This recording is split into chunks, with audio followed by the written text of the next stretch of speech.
Hello, everybody. It is Saturday, the 28th of September. Yes, we're still in September. Okay.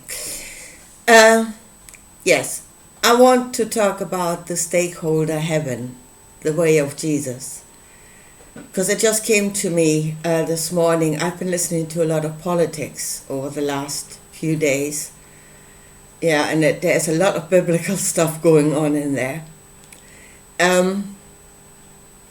But it is the stakeholder thing that was really the way of Jesus, because that was his promise. Yeah, you follow his way, and again, it is the way of denial yourself. Don't think for yourself, don't do for yourself, but you will get your orders from some higher place, and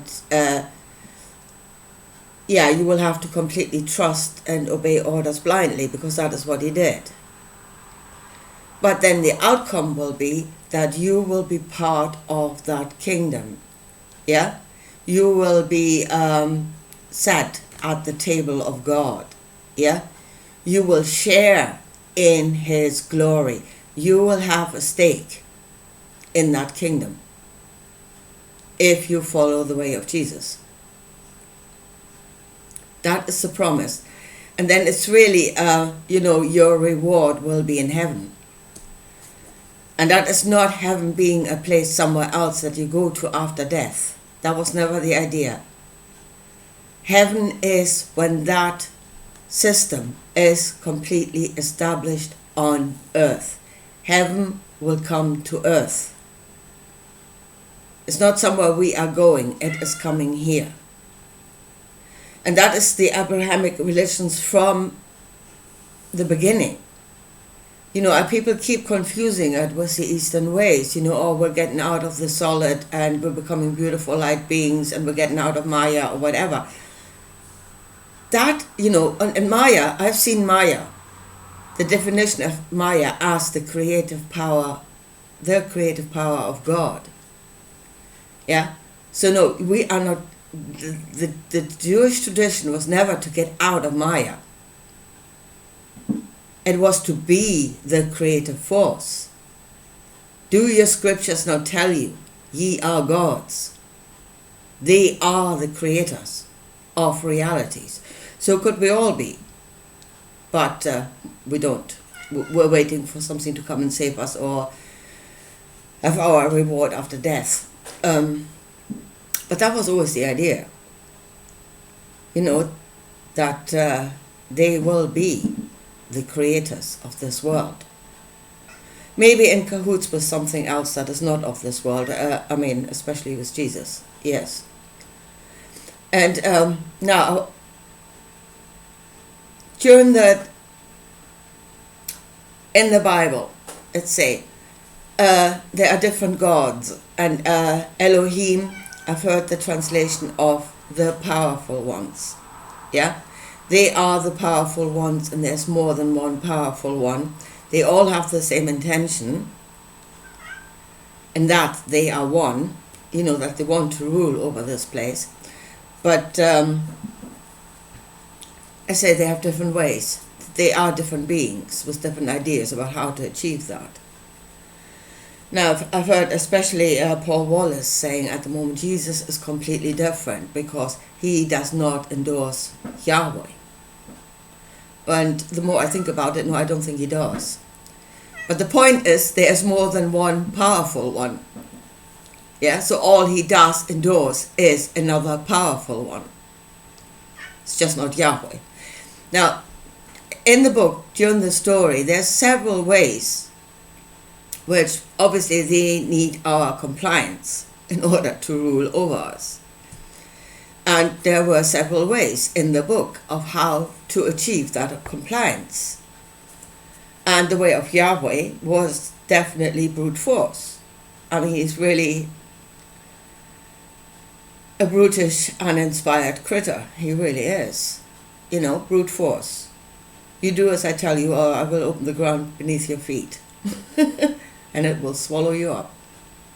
That's Yahweh. And then our compliance is obviously then created through fear. also to make you dependent on the powerful one or the powerful ones, which happened in the wilderness.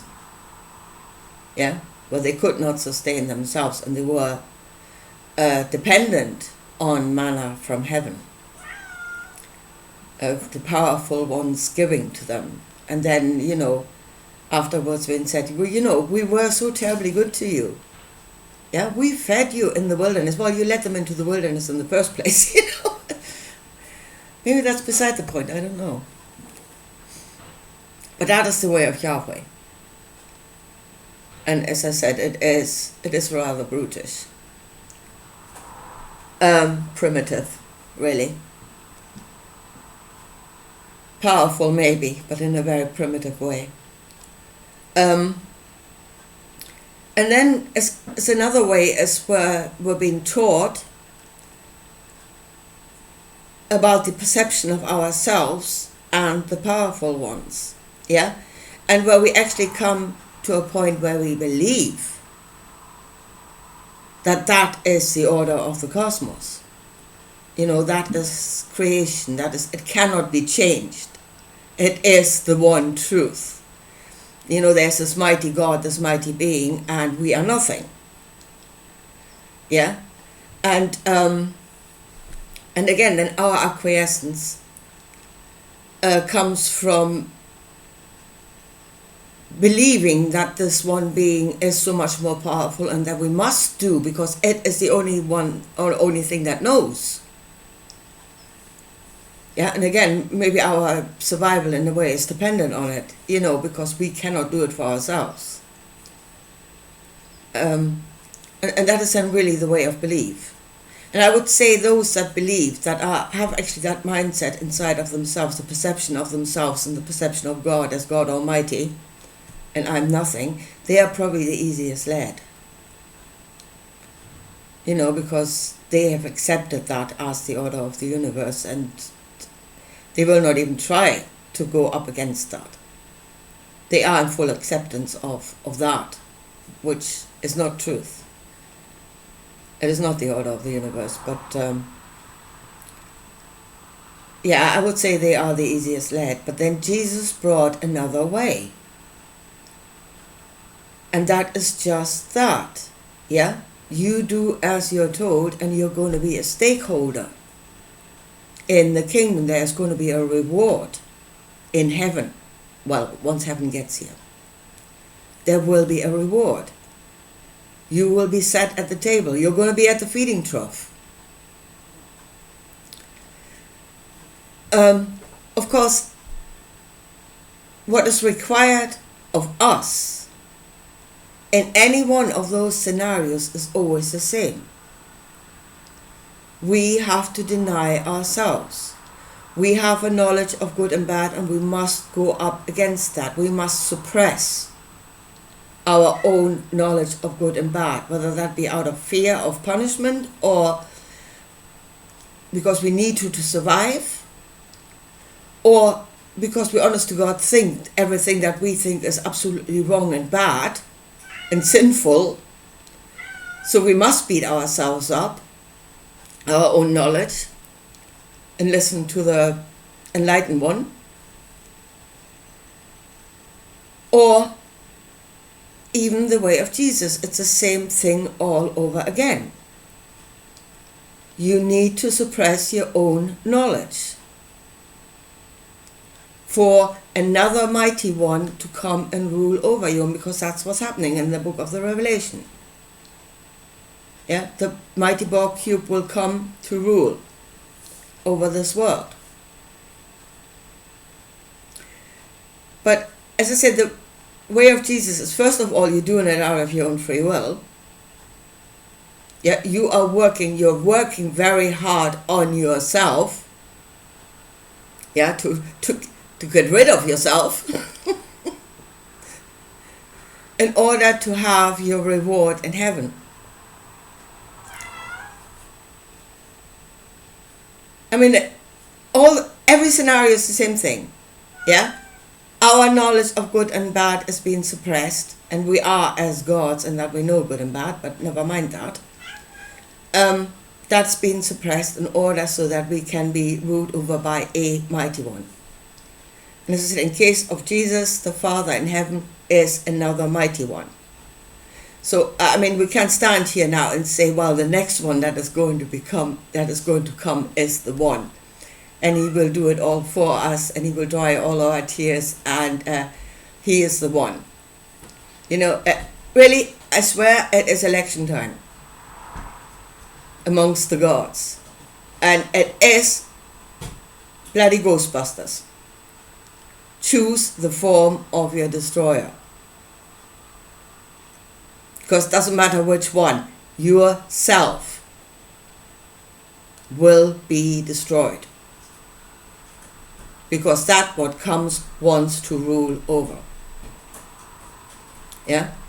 So, if you have like the Paul Wallace, he is not worshipping Yahweh. No, he's not. Well, most likely not. He's worshipping another powerful one. Yeah? Same animal, different spots, but same thing. But really, if you see that, what he actually said, what he actually did, have eyes to see and have ears to hear, please.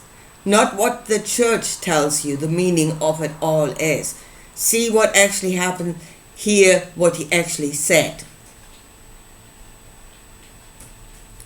Listen to him, not the church. And then you see his truth that you should follow. That's the truth of Jesus that you should follow. And that is what he's telling you. Deny yourself. Do as you're told, and you will be a stakeholder in the kingdom of my Father. And again, look around in this world, all the methods. They are all tried at the moment. We're getting battered by every method possible. Yeah, being driven into fear, being driven into need. There's still some of this, keep them happy with wine and games, and they won't notice what's going on around them anyway. That's happening as well. But there is definitely the stakeholder thing going on. That is a spiritual, that is a thought, that is spirit, that is creating a reality in this world, and the likes of the Klaus Schwabs in this world are on the forefront of that. Folks, they are going to the kingdom. They have become the image of that. They are the true followers of Jesus. You're looking for the true followers of Jesus and you're looking to the churches. No. They are the true followers of Jesus. They have understood. They have listened to what the man said and they've understood what he said. And they're doing it. Yeah? And they're recreating that whole hierarchy in this world, where maybe Klaus Schwab, there's maybe, again, a council or something above Klaus Schwab. And then you have the sons of the kingdom, like the Trudeaus, empty vessels, that will say whatever they're told to say, and that will do whatever they're being told to do, and they're being richly rewarded by the kingdom. That there's heaven come. Heaven has come to earth already. It's here. Question is, will it take over the entire planet? Unless people, please wake up and see what's happening.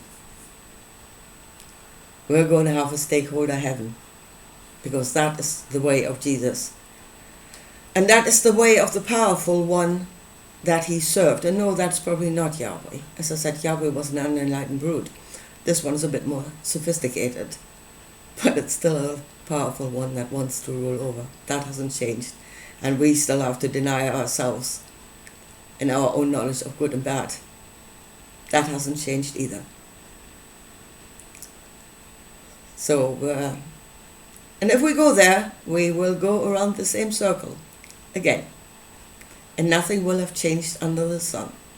Because our behavior has not changed, and our belief in a powerful one from somewhere else has not changed either.